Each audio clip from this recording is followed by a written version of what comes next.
In this video, I'm going to talk about how underrated Angelo Leo is. Angelo Leo made the first defense of his IBF featherweight title this past weekend over Tomoki Kameda. I think I said that right. Let me double check.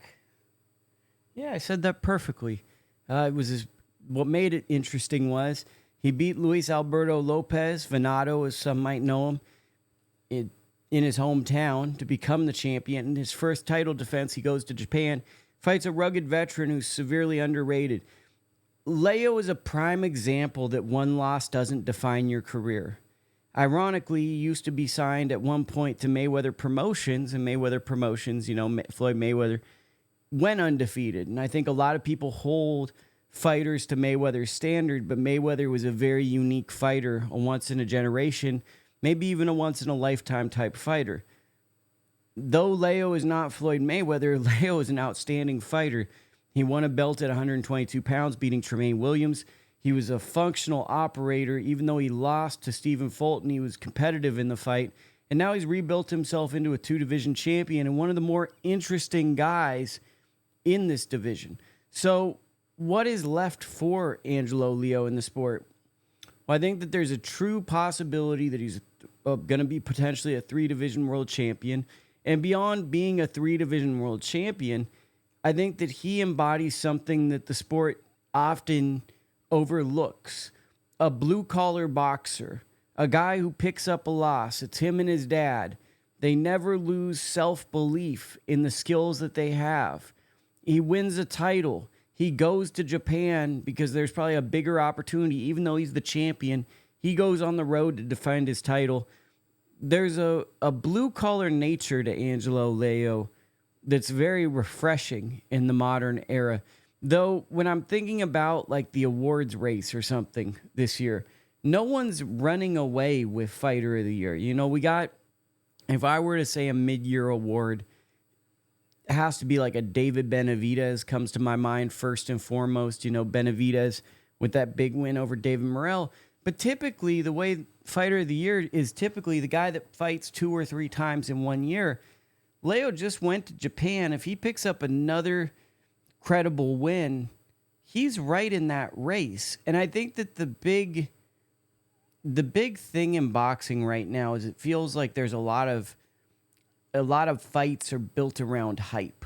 They're built around how can we establish this guy as a up and comer top fighter. Oh, you need to understand this. You hear a lot of parroting of stuff. Oh yeah, this guy's a good amateur. Well, what is a good amateur?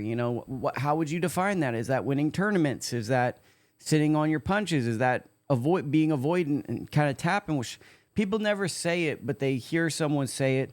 Or there's these social norms amongst cool people to say things. Angelo Leo is the guy that's in the boxing gym that's grinding for opportunities. He might lose again. He's for sure going to win again. But he's never losing the confidence that he can accomplish as much as possible out of the sport of boxing.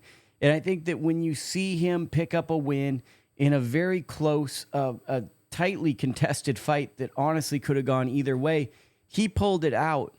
And I think it's refreshing to see someone with a mindset from like the 80s and the 90s, a guy that's taken fights, hard fights, competitive fights, and not backing down from it. I think that Angelo Leo currently is one of the most underrated fighters, and people don't give him credit. And I was about to say maybe it's because he doesn't have power, but then if you look at the Venado Lopez knockout, that was one of the most sensational knockouts last year, so it's clear he has power. I think it's just simply sometimes a guy loses one fight and maybe they find themselves on more hardcore platforms. He's fighting in Japan, so only the most hardcore will watch this fight. And he was on ESPN, but he took on Venado Lopez, and that was a fight that was geared more towards hardcore fight fans. He's not getting those opportunities to be in front of everybody as often. Even when he fought Stephen Fulton, I felt like that was more of a hardcore fight fans fight. So Leo has all the ability, but it's probably going to take longer for people to acknowledge him. I would not be shocked if in 2029, 2030, people are like, man, this guy Angelo Leo, he had a great career. He's kind of reminding me of a guy that I really like, which is Daniel Roman. He's just able to, and this is what me and Dakota talk a lot about on the podcast, guys that can reinvent themselves. Leo loses a fight, gets back, gets on Pro Box, reinvents himself, and now he's one of the top guys in the sport in his division. The great fighters are always able to reinvent themselves. Angelo Leo has. Do you think Angelo Leo is the most underrated boxer, my hyperbole, or who do you think it is? Let me know in the comments below. This is Lukie, your good friend, and I will be back next week with more topics based on the boxing results.